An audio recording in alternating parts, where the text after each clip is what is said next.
So you think anime gets weird? You think you've seen the strangest stuff out there? Maybe not yet.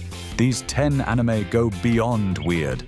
These are the ones that laugh at story structure, sprint straight through genre boundaries, and then throw glitter on a severed head just because they can. They're loud, they're smart, they're stupid, they're brilliant. They're anime that make you pause and ask, did that just happen? Did I hallucinate that? These are 10 completely insane anime you absolutely need to watch. Not because they'll change your life, but because they might just break your brain in the most entertaining way possible. Number 10. Excel Saga. Right out the gate, we're hitting maximum chaos. Excel Saga is what happens when a director is told, you can do whatever you want, and he says, cool, I'll make a show that deliberately self-destructs.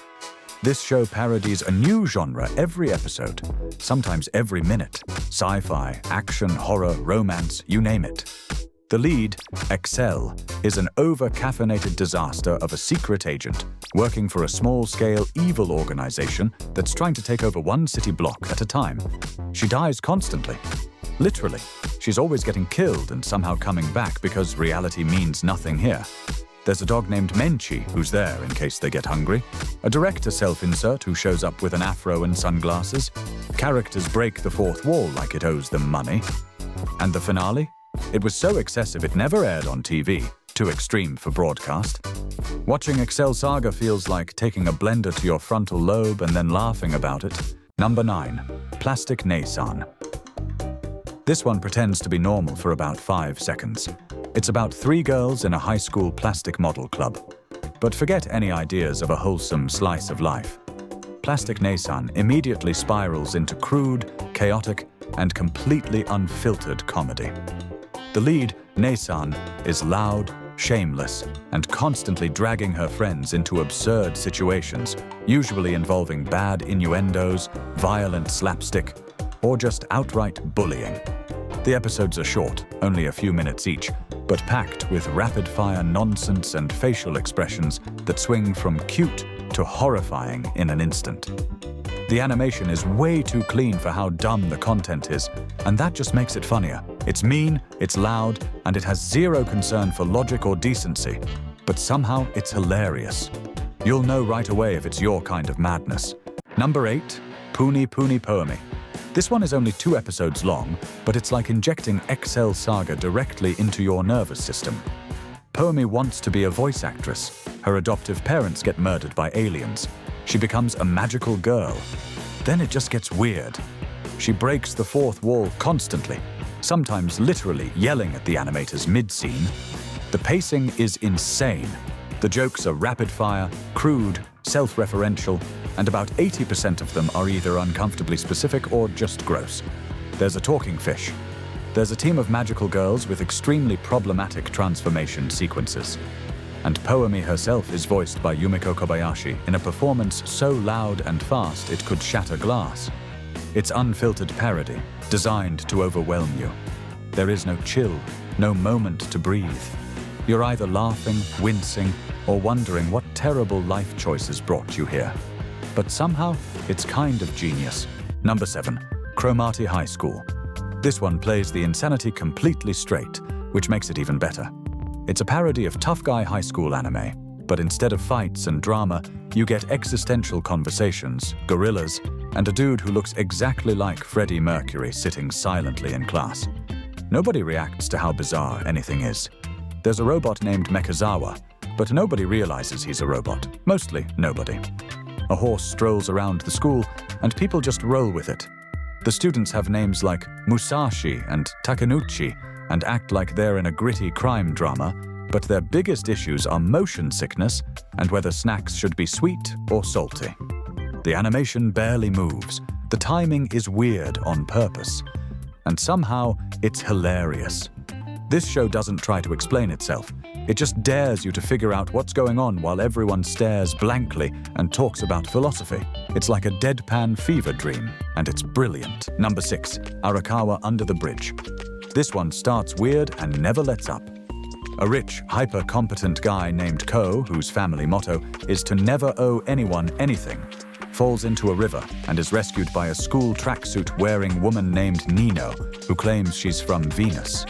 To repay her, he agrees to live under the bridge with her. Simple enough, right? Wrong. Everyone living under the bridge is absolutely out of their minds. There's a man in a kappa costume who acts like the mayor, a nun who talks like a gangster and carries actual weaponry, a guy with a star-shaped mask who insists he's a rock star. Every resident is a walking punchline, but the show never winks at the audience. It commits to the surrealism completely. And just when you think it's all nonsense, it hits you with moments of quiet sincerity, surprisingly tender romance, and some existential stuff about pride, purpose, and identity. It's weird. It's stylish. It's funny in a way that sneaks up on you. And yes, you will get attached to these bizarre weirdos. Number 5. Abenobashi Magical Shopping Arcade. This show is chaos. It's made by Gainax, so you know something's going to break before it ends, and this time, it's probably your sense of reality. Two kids from Osaka, Sashi and Arumi, suddenly find themselves bouncing through alternate dimensions, each one a parody of a different genre. You've got a prehistoric world, a sci-fi space opera, a hard-boiled noir episode, a JRPG parody, and a dating sim where things go off the rails almost immediately. On the surface, it's all jokes and mayhem. But underneath all the madness is a story about loss, escapism, and growing up. Sashi doesn't want to go back to reality, because reality means dealing with grief and change. So he keeps dragging them into new fantasy worlds, and they just keep getting stranger. It's hilarious, it's nostalgic, it's kind of sad if you're paying attention. And it's 100% Gainax in its blend of ridiculous slapstick and existential gut punches. Number 4, Bludgeoning Angel Dokuro-chan. If you've ever wondered what Looney Tunes would look like if it was written by a sleep-deprived pervert with access to fake blood and bad decisions, here you go. Dokuro is an angel sent from the future to kill Sakura, a middle school boy who's apparently going to invent immortality for women and turn the world into a creepy dystopia. But instead of just assassinating him, she decides to save him by living with him and casually murdering him every time he annoys her. She bludgeons him to death with a giant spiked bat, chants "Pipiru piru piru pipiru pi," and brings him back to life. Repeat, over and over. It's played for laughs, but the violence is absurdly graphic, and somehow still weirdly cute. There's fan service, there's more blood than a Tarantino movie, and there's absolutely no moral center whatsoever. This show is wrong in every way, but it knows it, and it leans into the chaos like it's on fire and having a great time. Number 3, Katteni Kaizō.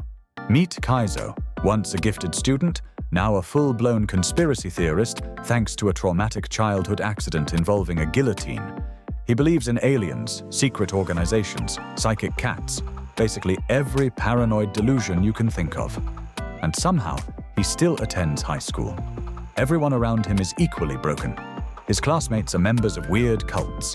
His teacher is dangerously unqualified. And every episode is a whirlwind of misunderstandings, nonsense science, and philosophical ranting delivered at double speed. It's based on a manga by Koji Kumeta, the same guy who wrote Sayonara Zetsubo Sensei, and animated by Shaft, which means you get all the head tilts, word walls, and absurd visual direction you'd expect. It's short, just 6 episodes, but it packs in so much dense, rapid-fire madness that you'll need a break after each one. This isn't random humor, it's carefully constructed insanity delivered like a slapstick grenade. Number 2, PaniPoni Dash. If you tried to cram an entire anime encyclopedia into a blender and set it to liquefy, you'd get PaniPoni Dash.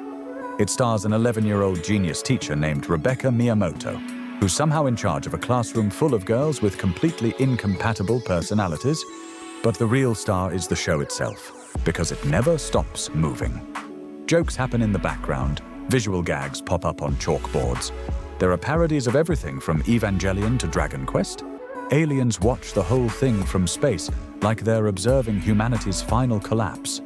It was made by Shaft during their most unhinged era. Every shot has weird framing, dramatic lighting, sudden animation shifts, or 1,000 jokes layered at once.